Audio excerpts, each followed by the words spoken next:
As the conflict between Israel and Hamas drags on, some Middle East experts are worried the fighting could spread.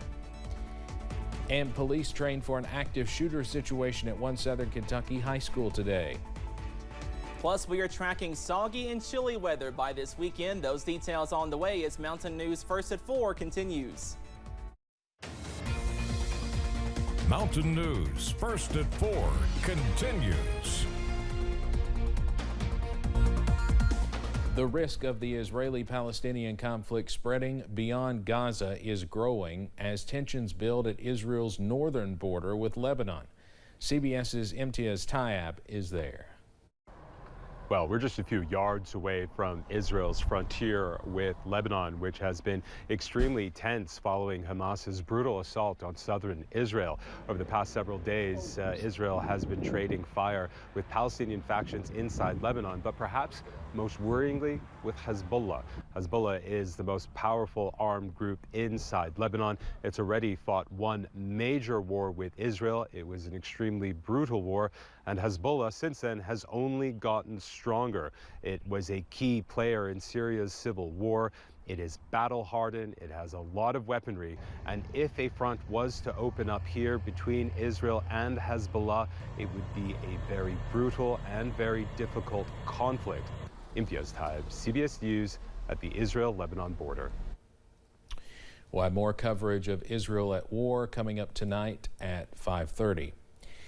Congressman Steve Scalise must sway skeptical GOP colleagues as he tries to round up the votes to be the next House Speaker. He is finding that some of his fellow Republicans are reluctant to give their support when there's a floor vote. The House opened its session today at midday in anticipation of action to elect a speaker, but no votes are scheduled, and the chamber then recessed as Republicans gathered for another private meeting. The good news is our support continues to grow. We're continuing to work to narrow the gap, and that's going on, and we're going to continue the meetings. Ousted Speaker Kevin McCarthy tells reporters it is possible for Scalise to find enough support, but McCarthy calls it a big hill to climb. Kentucky Congressman Thomas Massie is among those not supporting Scalise. Well, if you like the warm weather, you will love the forecast on Thursday, also Friday, as those above average temperatures are set to linger as we close out your work week. Let's take a live look over in Breathitt County from our camera, sponsored by the Kentucky Mesonet. You can see plenty of sunshine and blue sky back in the distance in Breathitt County, and we are tracking some fantastic weather across the mountains this afternoon. Temperatures in the upper 70s and lower 80s, 77 in Jackson, 78 for London, 81 in Somerset. So we are tracking some above average weather as well, all thanks to this warm front, also this area of high pressure, and that will keep us dry as we close out your Thursday, also Friday. But as we zoom out, we are tracking our next weather system, this area of low pressure over the Great Plains, producing some severe weather in Kansas, also Nebraska, and some snow this afternoon for Wyoming, also Colorado. No, we have no severe weather and no snow for our region, but some rain chances are set to increase by late Friday, also into this weekend. But if you have any plans this evening, also as we go into tonight, we stay dry under that clear sky. Those lows back in the middle 50s and more 80s are possible as we go into your Friday. All those details coming up in just a few minutes. Steve? Cameron, thank you. There were a lot of police at a Southern Kentucky high school today, but it was only for training. Police went over procedures and plans for active shooter situations. WYMT's Phil Pendleton was there. Police from a lot of different agencies came together here today at North Laurel High School. It is closed today for fall break, but open to this very large-scale police exercise. So you cross-cover your hallways. Dozens of police officers, mostly made up of the school system's own police department, received instruction on how to respond to situations involving active shooters.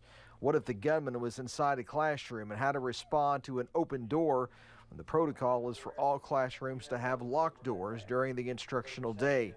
All the police officers have come together to prepare for a worst-case scenario and to try to organize what would be a chaotic situation with someone inside the school shooting people.